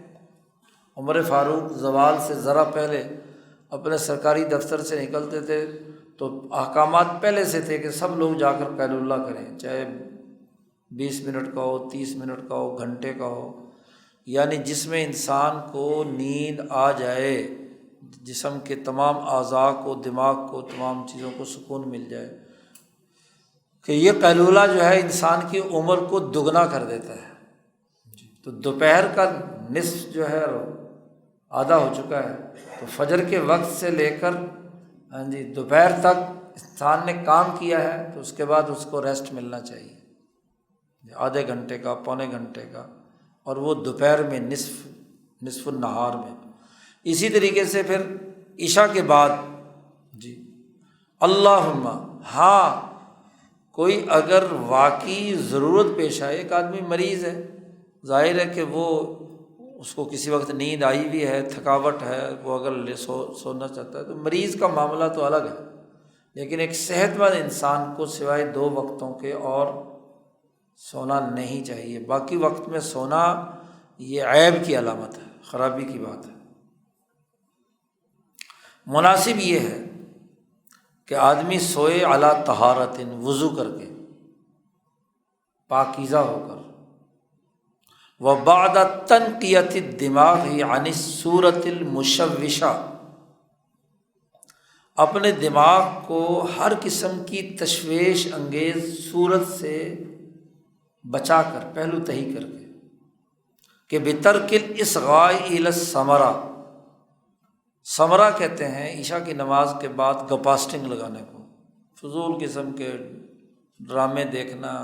کوئی گانے بجانے کی محفل کا ہونا، لغو باتوں کی مجلس کا ہونا، قصے کہانی سننا، اس کو ثمرہ کہتے ہیں۔ تو نبی اکرم صلی اللہ علیہ وسلم نے سختی کے ساتھ منع فرمایا ہے کہ رات کو عشاء سے پہلے اس طرح کے قصے کہانیوں میں وقت ضائع نہیں کرنا چاہیے۔ ہاں اگر کوئی تعلیمی عمل ہے، کوئی پڑھنا پڑھانا ہے، کوئی لیکچر کی تیاری ہے، سبق یاد کرنا ہے کوئی، تو وہ چونکہ تشویش انگیز نہیں ہوتی تو اس لیے اس کو، وہ تو ایک مفید کام ہوتا ہے، وہ آدمی کر سکتا ہے، لیکن اس کے لیے بھی زیادہ بہتر وقت صبح کا ہے۔ صبح جلدی اٹھے 4 بجے، عشاء کے بعد، نماز کے بعد تو سونے کا وقت ہے، اور سوتے وقت اللہ کی کتاب کی کچھ آیات تلاوت کرے، ہاں جی، تاکہ اسے رات کو کوئی الٹے سیدھے خواب نہ نظر آئیں، لئلا یرا اضغاث الاحلام، اور نہ ہی رات کو ایسے خیالات دماغ پر نیند کی حالت میں مسلط ہوں جو اس کو خوف میں مبتلا کرنے والے ہیں۔ سونے سے پہلے کچھ قرآنی آیات، نبی اکرم صلی اللہ علیہ وسلم کا معمول تھا کہ معوذتین، جی، قل اعوذ برب الفلق، قل اعوذ برب الناس، یہ اور کچھ آیات مزید پڑھ کر آپ صلی اللہ علیہ وسلم بسترے پر جب بیٹھتے تھے، آپ کا معمول تھا کہ جب بھی بسترے پر آتے تو بسترے کو پہلے جھاڑتے تھے، جی، اور کوئی کپڑا الگ سے نہ ہوتا تو آپ نے لنگی پہنی ہوتی تھی، لنگی کا جو نیچے والا حصہ ہوتا ہے اس پلو سے آپ صلی اللہ علیہ وسلم نے فرمایا کہ تمہاری عدم موجودگی میں ہو سکتا ہے بسترے پہ کوئی کیڑا مکوڑا، کوئی اور چیز آ گئی ہو، اس لیے آداب میں سے یہ ہے کہ بسترے کو اچھی طرح جھاڑ لیا جائے۔ پھر آپ صلی اللہ علیہ وسلم بسترے پر بیٹھتے تھے اور بیٹھ کر یہ سب قل وغیرہ پڑھ کے ہاتھ پر پھونک مارتے تھے، اور پھر پورے جسم پر سر سے پاؤں تک اپنے پورے وجود کے اوپر ہاتھ پھیرتے تھے، اور پھر لیٹتے تھے، اور پھر سونے کے وقت کی بہت ساری دعائیں ہیں جو نبی اکرم صلی اللہ علیہ وسلم سے مروی ہیں، وہ پڑھ کر آپ صلی اللہ علیہ وسلم پھر دائیں کروٹ میں اپنا دایاں ہتھیلی جو ہے اپنے اس دائیں گال کے نیچے رکھ کر دائیں کروٹ آپ صلی اللہ علیہ وسلم سوتے تھے۔ تو یہ آداب میں سے ہے۔ پھر شاہ صاحب فرماتے ہیں کہ سونے کے دوران ثم اذا رأى الرجل رؤیا، اگر آدمی نے خواب دیکھا، فإما أن يكون من هجوم الصور الخارجية على اللوح الحس المشترک، خواب کی ممکنہ 3 ہی شکلیں ہو سکتی ہیں، جی۔ پہلی شکل یہ کہ انسان کی جو حصے مشترک ہے، پہلے ایک دفعہ بتایا تھا کہ حواس 5 ظاہرہ سے انسان دن بھر میں جتنی چیزوں کا ادراک کرتا ہے وہ سب سے پہلے دماغ کے پہلے حصے میں، اس کو حصے مشترک کہتے ہیں، وہاں وہ خیالات ہجوم کیے ہوئے ہوتے ہیں۔ تو جو حصے مشترک کی تختی پر دن بھر کی جو صورتیں خارج میں تھیں، وہ تصویریں دماغ میں بنی ہوئی تھیں، خواب میں وہی نظر آ رہی ہوتی، او من انقیادہ لجنود الطبیعت، یا انسان کی طبیعت کے جتنے بھی طبعی ضروریات ہیں، کھانے کی، پینے کی یا جنسی خواہشات کی، تو وہ غالب آ جاتی ہیں، اور اس کے نتیجے میں انسان ویسے ہی خواب دیکھ رہا ہوتا ہے دن بھر میں، یا پہلے سے کوئی دماغ میں موجود ہے، جی، دن میں تو ویسے تو ملے نہیں، طبیعت چاہ رہی تھی لیکن نہیں کھا سکا بیچارہ، تو خواب میں کھا رہا ہوتا ہے، یا کوئی جنسی خواہش غالب تھی تو اس جنسی خواہش کا اظہار احتلام کی صورت میں خواب کے اندر ہوتا ہے، یا جو صفراوی مزاج والا ہوتا ہے وہ خواب دیکھتا ہے کہ اس کے چاروں طرف آگ جل رہی ہے، شعلے بھڑک رہے ہیں۔ تو جو آدمی خواب میں زیادہ تر آگ جلنے کے واقعات دیکھے تو اس کا مطلب یہ کہ اس کے مزاج کی، اس کی طبیعت کے اندر صفرا غالب ہے۔ اور کچھ لوگ ہوتے ہیں جنہیں مزاج خوابوں میں نظر آتا ہے پانی میں ڈوبنا، بارش برس رہی ہے، نہر سے پار نہیں ہو رہا، دریا کے اندر ڈوب گیا، یہاں ڈوب گیا، تو اس کا مطلب یہ ہے کہ اس کا مزاج بلغمی ہے جی، ٹھنڈک اس کے جسم میں بہت زیادہ، پانی بہت زیادہ اس نے پیا ہوا ہے، تو اس کی وجہ سے نزلہ بھی ہے، زکام بھی ہے، بلغم بھی ہے۔ تو بلغمی مزاج والے جی دریا میں ڈوبنے کے، نہر میں چھلانگ مارنے کے، کسی تالاب میں ڈوبنے کے خواب دیکھتے ہیں، اور جو صفراوی مزاج والے ہوتے ہیں انہیں آگ جلنے کے اور اس طرح کی چیزوں نے اسے گھیر رکھا ہوتا ہے۔ تو یہ طبیعت جیسی انسان کا یعنی مزاج ہوتا ہے اس کے مطابق اس کو اس طرح کے خواب نظر آتے ہیں۔ فذالک یسمى، اسی لیے اس کو کہا جاتا ہے کہ یہ شیطان نے ڈرا دیا، انذار الشیطان ہے یہ احتلام وغیرہ اور یہ اس طرح کی چیزیں جو ہیں وہ شیطانی ہیں جی۔ اور واضغاث احلام لا تعبیر لها، ان دو کی تو کوئی تعبیر نہیں ہے، دن بھر کے خیالات دماغ میں تھے وہی خواب بن کر آ گئے، تو ان کی کوئی تعبیر نہیں ہوتی۔ یا اسی طریقے سے طبیعت کے تقاضوں سے چیزیں ظاہر ہو رہی ہیں، ہاں جی، کوئی صفراوی اور کسی بلغمی آدمی کو ویسے خواب نظر آ رہے ہیں، تو وہ خواب بھی کیا ہے، ان کی بھی کوئی تعبیر نہیں ہوتی، ان کا حقیقت سے کوئی تعلق نہیں ہوتا۔ تعبیر رویا کے بڑے امام ہیں محمد ابن سیرین، ہم نے نیچے قول شاہ صاحب کا نقل کیا ہے کہ خوابات کا معاملہ بھی خیالات کی طرح کا ہوتا ہے۔ تو جب انسان رات کو ہاں جی سوتا ہے تو اس کو جو کچھ نظر آ رہا ہوتا ہے وہ اسی طرح کے خیالات ہوتے ہیں۔ محمد ابن سیرین کہتے ہیں خوابوں کی 3 شکلیں ہوتی ہیں۔ حدیث النفس، انسان اپنے آپ سے باتیں کر رہا ہوتا ہے، یا شیطان نے اسے ڈرایا ہوتا ہے، اور تیسری شکل ہوتی ہے بشریٰ من اللہ، اللہ کی طرف سے خوشخبری۔ ہاں جی، حجت اللہ میں بھی یہ بات گزری تھی، وہاں بھی محمد ابن سیرین کا یہ قول شاہ صاحب نے نقل کیا تھا، وہیں سے ہم نے یہاں نقل کیا ہے۔ اور ایک حدیث مرفوع میں بھی حضور صلی اللہ علیہ وسلم نے انہی تینوں کا ذکر کیا ہے۔ او یکون من افاظت القوۃ المتوسطہ بین المجرد التام والاجسام علی النفس، خواب کی ایک شکل جسے بشریٰ من اللہ کہا ہے تو وہ ہوتی ہے کہ جب انسان کا عالم مثال سے رابطہ ہو جاتا ہے۔ قوت متوسطہ وہ قوت جو مجرد تام یعنی ذات باری تعالیٰ یا ملأ اعلیٰ اور انسانی نفوس کے درمیان ہے، تو اس عالم مثال کی کوئی چیز نظر آئی ہے، اور اس کو رسول اللہ صلی اللہ علیہ وسلم نے فرمایا بشریٰ من اللہ، یہ اللہ کی طرف سے خوشخبری ہوتی ہے۔ اور جب ایسی کوئی خوشخبری ہو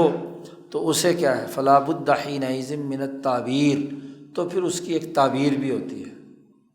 تعبیر صرف اس خواب کی ہوتی ہے جس کا عالم مثال کے مشاہدے سے تعلق ہے۔ جو طبیعت کے تقاضے سے ہے یا دن بھر کے خیالات کی بنیاد پر خوابات آئے ہیں، وہ تعبیر شابیر نہیں ہوتی۔ وہ دراصل جس کو ایک وہ محاورہ ہے نا کہ گندم غبار ہوتا ہے، وہ روٹی زیادہ کھائی ہوئی ہو نا تو پھر اس کی نتیجے میں جو خواب نظر آتے ہیں یا خیالات بنتے ہیں تو وہ گندم غبار ہوتا ہے، وہ خواب شاب نہیں ہوتا۔ وہ اس کو خواب کہنا ویسے بھی خواب کی کیا ہے، توہین ہے۔ 11واں اصول، اصول شفاء المرض و آدابہ، انسان کا مرض لاحق ہوتا ہے کہ ضرورت ہے علاج کرانے کی، تو انسان کو مرض لاحق ہو جائے تو اس کے آداب اور طریقہ کار کیا ہے۔ شاہ صاحب فرماتے ہیں وَمَنِ ابْتُلِیَ بِمَرَضٍ، جو آدمی کسی مرض میں مبتلا کر دیا گیا تو اس کو چاہیے کہ شفا کی کوشش کرے، اور شفا کے 2 راستے ہیں۔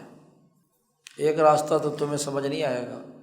شاہ صاحب نے بہرحال اس راستے کا تذکرہ کیا ہے، اور وہ یہ ہے کہ بالرقیٰ التامہ الکاملہ من آیات اللہ و اسمائہ، جھاڑ پھونک۔ ایک ہے رقیہ، رقیہ کہتے ہیں کہ کلام الہی پڑھ کر پھونک مارنا، اس کو کہتے ہیں رقیہ۔ اور ایک ہوتا ہے تمیمہ کہ کسی کاغذ پر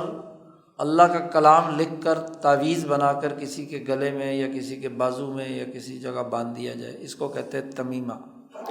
تو رقیٰ اور تمائم اگر اللہ کے اسماء و صفات یا نام یا آیات قرآنیہ کی بنیاد پر ہو تو درست ہے، اور اگر اس میں شرکیہ کلمات ہیں، کوئی شیطانی باتیں ہیں، تو پھر درست نہیں ہے۔ یہ فرق اور امتیاز پیدا کرنا، جن حدیثوں میں جھاڑ پھونک سے اور تعویذ گنڈوں سے منع کیا گیا ہے وہ ہیں جن میں شرکیہ چیزیں اور شیطانوں اور جادوگروں کے جادو ٹونے کے حوالے سے جو امور ہیں ان چیزوں سے منع کیا گیا ہے۔ لیکن جو خود کلمات اور اسماء اللہ ہیں جن کی اپنی ایک خاص تاثیر ہے، اس کی وضاحت آگے شاہ صاحب کر رہے ہیں۔ تو پھونک مارنا،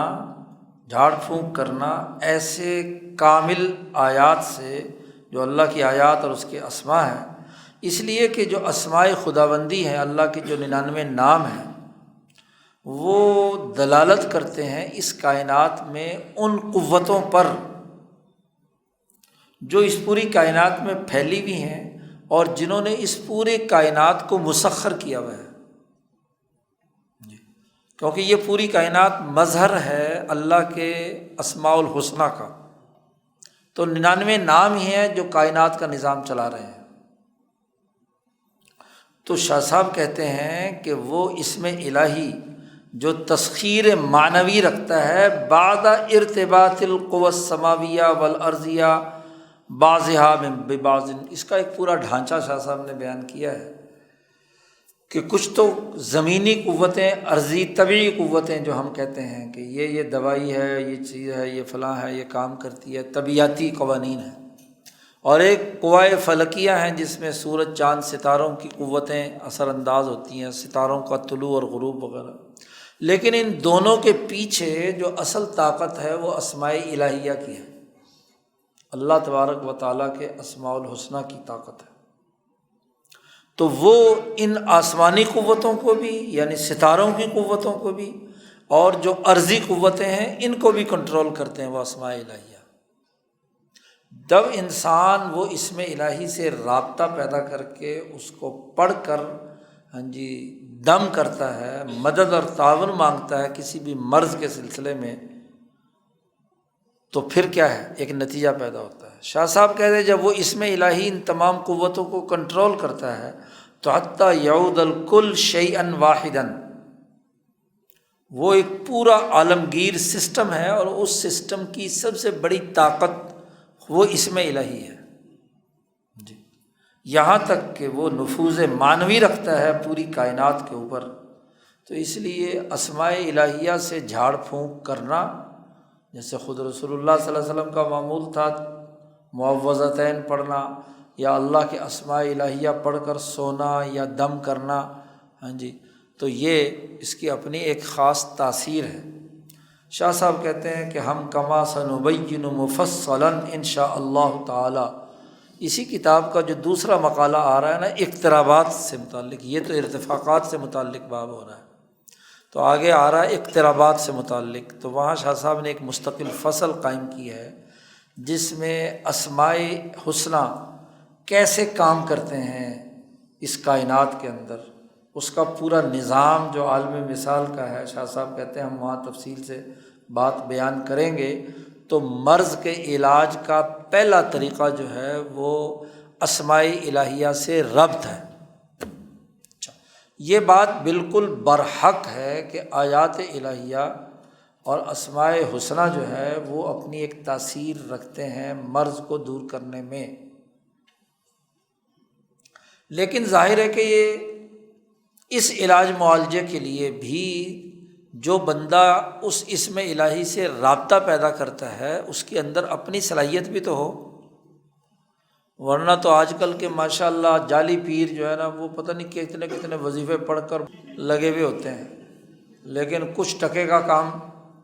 نہیں ہوتا۔ وجہ یہ ہوتی ہے کہ وہ کاروبار بنا لیا، کیونکہ اس سے مقصد پیسہ بٹورنا ہوتا ہے۔ اسماء الہیہ یا اسماء الحسنہ سے فائدے کی پہلی بنیادی شرط یہ ہے کہ وہ کسی معاوضے کی نیت سے نہ پڑھا جائے، اس کا عوض وصول نہ کیا جائے،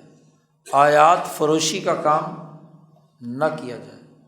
کیونکہ رسول اللہ صلی اللہ علیہ وسلم پر یہ آیات اور اسماء الحسنی آئے ہیں، اور آپ صلی اللہ علیہ وسلم نے فرمایا کہ وما اسألکم علیہ من اجر، میرا اجر تو اللہ پر ہے۔ تو جب یہ سارا بھاڑے کے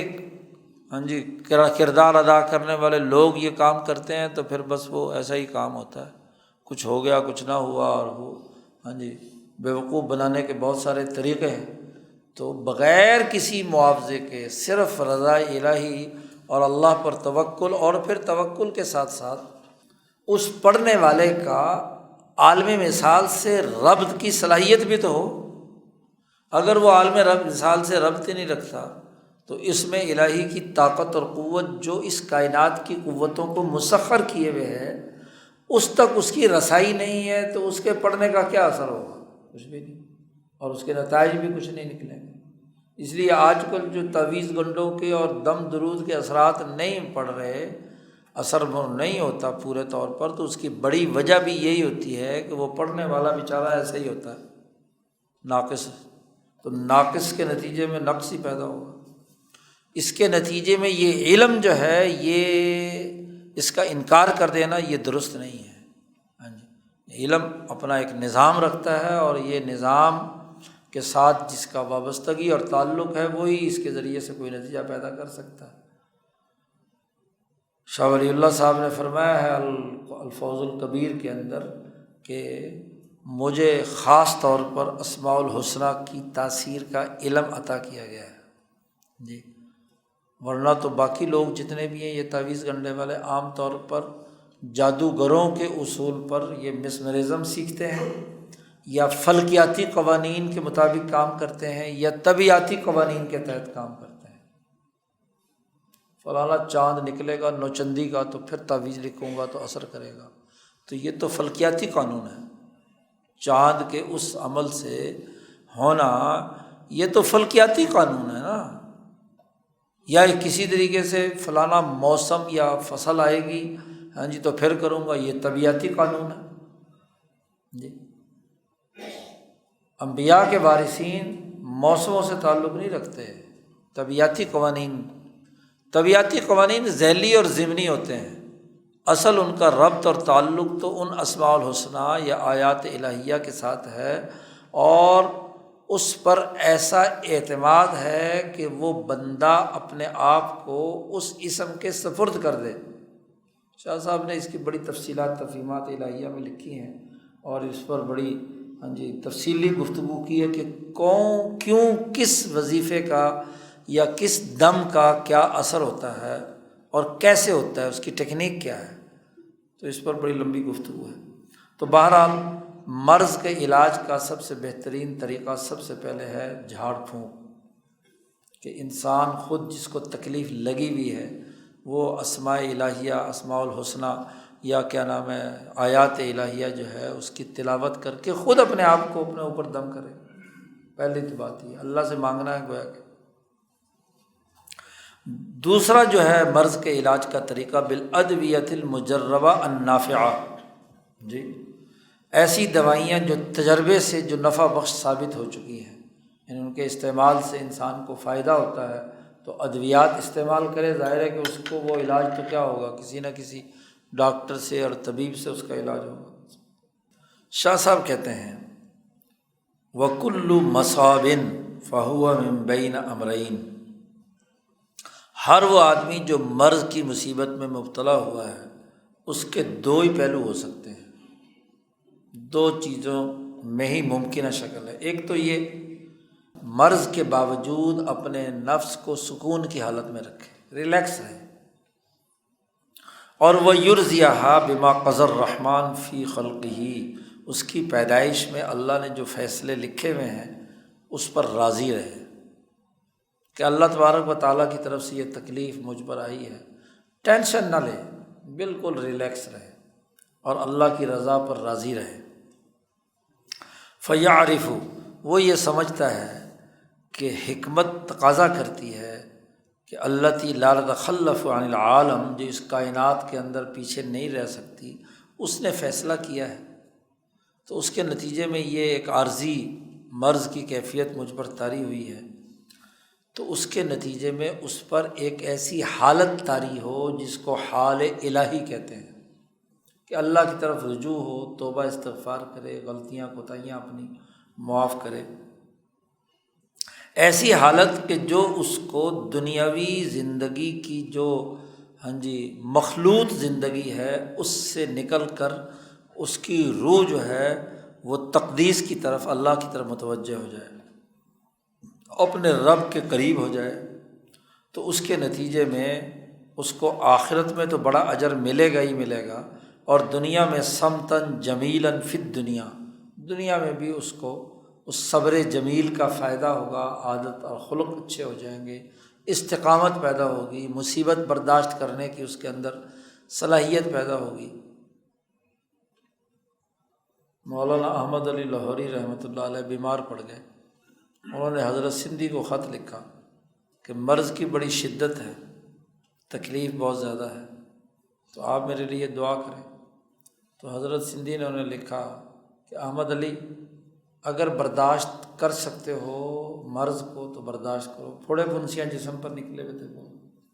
تو تمہیں آخرت میں بھی اجر ملے گا، اور دنیا میں بھی تمہارے اندر ایک صبر و استقامت کی صلاحیت پیدا ہوگی، اور اگر برداشت نہیں کر سکتے تو دوائی استعمال کر لو۔ صبر کے اعلیٰ مقام پر مولانا سندھی رحمۃ اللہ علیہ، مصیبتیں ہیں، مشقتیں ہیں، تکلیفیں ہیں، اس کو کیا ہے، برداشت کرنا۔ اور یہ آدمی جب مریض بنتا ہے تو پھر ایک دوسری کیفیت انسان کے اندر ہوتی ہے، اور وہ یہ کہ اما ان یتردد، وہ تردد کا شکار ہو جاتا ہے، ٹینشن لیتا ہے، بس پتہ نہیں مر گیا، یہ ہے وہ ہے، اور پھر زمین میں مستقل رہنے کی محبت اس کے اندر جاگ اٹھتی ہے، حتیٰ کہ وہ غم کے ورطے کے اندر داخل ہو جاتا ہے، ہر وقت تشویش کہ پتہ نہیں ہائے میں مر گیا، ہے یہ نہ ہو جائے، وہ نہ ہو جائے، تو یہ جزا فضا جسے کہتے ہیں مثلا، حتیٰ کہ وہ مرض کی پوری حالت میں یاد کرتا رہتا ہے کہ جی میں دیکھو صحت مند تھا تو میں یہ کرتا تھا، میں جی یہ نہیں کر سکتا، میں یہ نہیں کر سکتا، مایوسی کی کیفیت میں، اور جو چیزیں فوت ہو چکی ہیں اس پر افسوس کرتا رہتا ہے۔ تو ایسے آدمی کا جو معاملہ ہوتا ہے وہ اس کی روح کے اوپر کہ وہ دنیا کی زندگی کا اختلاط پیدا ہو جاتا ہے، حتیٰ کہ بسا اوقات اس تکلیف اور مرض کی وجہ سے وہ کفر اور اپنے رب کے انکار تک پہنچ جاتا ہے کہ میں مسلمان بھی ہوں، اتنا کچھ کر رہا ہوں، یہ بھی کر رہا ہوں، مجھے اللہ ٹھیک نہیں کر رہا، تو اللہ تعالیٰ کو نعوذ باللہ الٹا اوٹ پٹانگ کہنے لگ جاتا ہے۔ آخرت میں اس کو ایسا بدلہ ہوتا ہے کہ جس کی کوئی امید نہیں ہوتی، کیونکہ دنیا میں اس نے بہت شور شرابہ مچایا ہوا ہوتا ہے، اور اس کو احسان کی حالت بھی اس کے اندر نہیں آتی۔ وَلَا يَتَوَلَّى الْإِحْسَانَ عَلَيْهِ أَحَدٌ، اس کے اندر ہر وقت اضطراب کی کیفیت رہے گی، گھبراہٹ رہے گی ہر وقت، اور گویا کہ وہ مجنون ہو جائے گا یا پاگل ہو جائے گا، یا کسی جن ون اس کے اوپر چڑھا ہوا ہوگا۔ تو آدمی پر مصیبت آئے، تکلیف آئے، یا کوئی فوتگی ہو جائے، کوئی بھی اس کو اذیت ہو جائے، جیل میں چلا جائے، کوئی اور ہو، تو دو ہی کیفیتیں ہوتی ہیں، یا تو حال الہی ہوگا، اللہ کی طرف رجوع بڑھے گا، پرسکون رہے گا، بہادری اور دلیری سے اس مصیبت کو برداشت کرے گا، یا شور شرابہ مچائے گا اور اس سے کیا ہے، اس کا اپنا وقار بھی مٹ جائے گا۔ جیل میں قیدی جو ہے شور شرابہ مچائے تو لوگ بھی مذاق اڑاتے ہیں، یہ کیسا قیدی ہے، اور ایک وہ ہے جو صبر و استقامت کے ساتھ برداشت کرتا ہے، تو اس کا دونوں کا فرق ہے۔ شاہ صاحب فرماتے ہیں لعلک بما قلنا، جو ابھی ہم نے یہ بات بیان کی ہے، شاید آپ کو اچھی طرح یہ سمجھنا ممکن ہو جائے کہ میت پر رونا پیٹنا، سینے کرنا، مرثیے پڑھنا،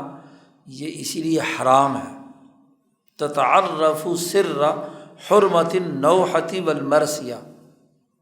مرثیہ اور رونے پیٹنے کی حرمت اسی لیے ممنوع قرار دی ہے۔ حضور صلی اللہ علیہ وسلم کی سینکڑوں حدیثوں میں منع کیا گیا ہے نوحہ کرنے سے،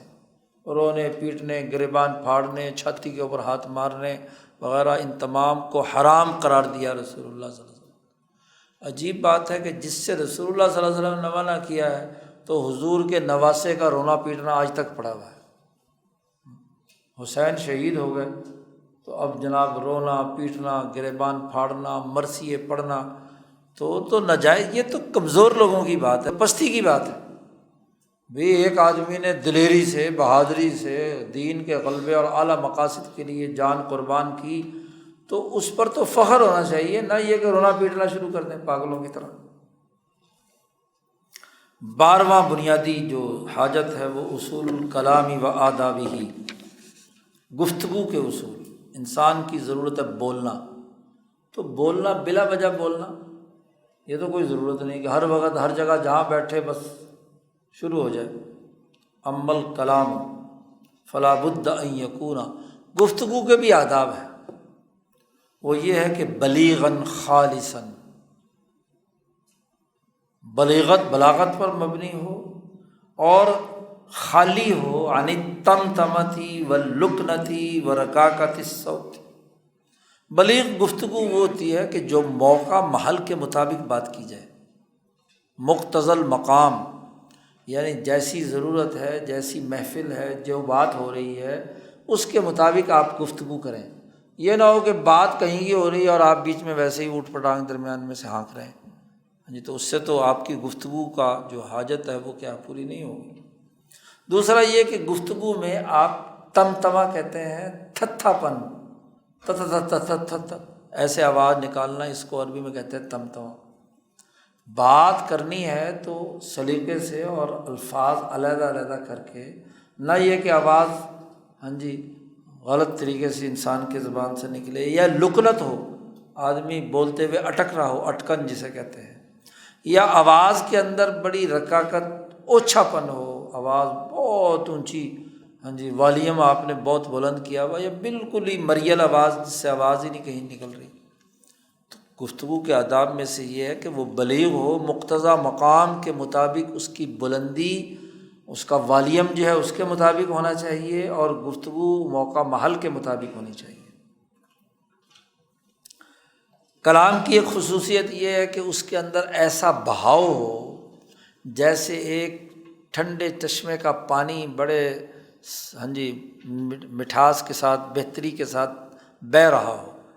کماء سلسال،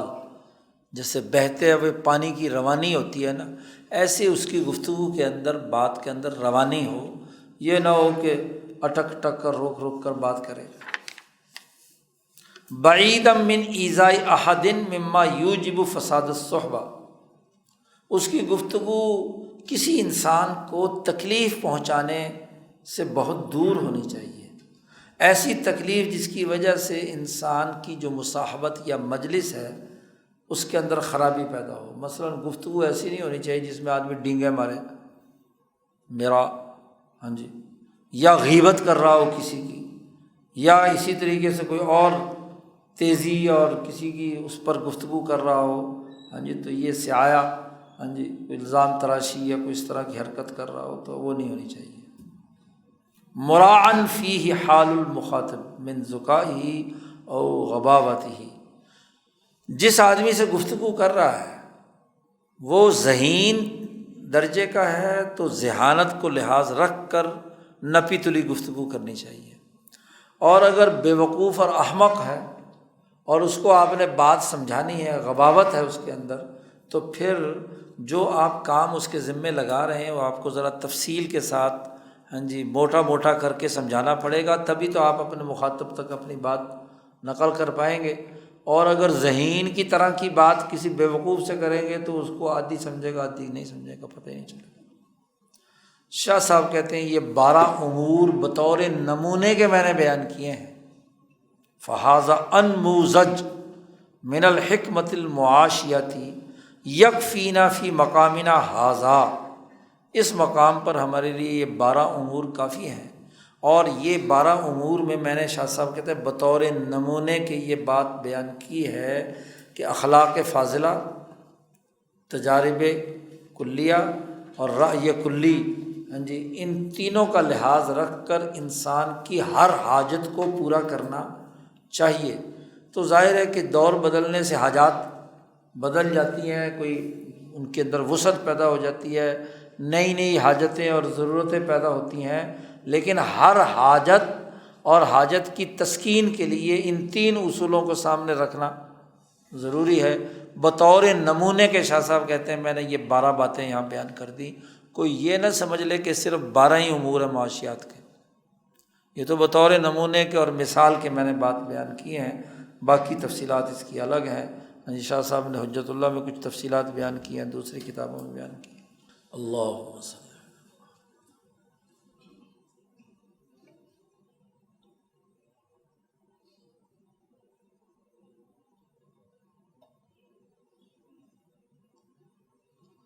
اجمعین برحمتک۔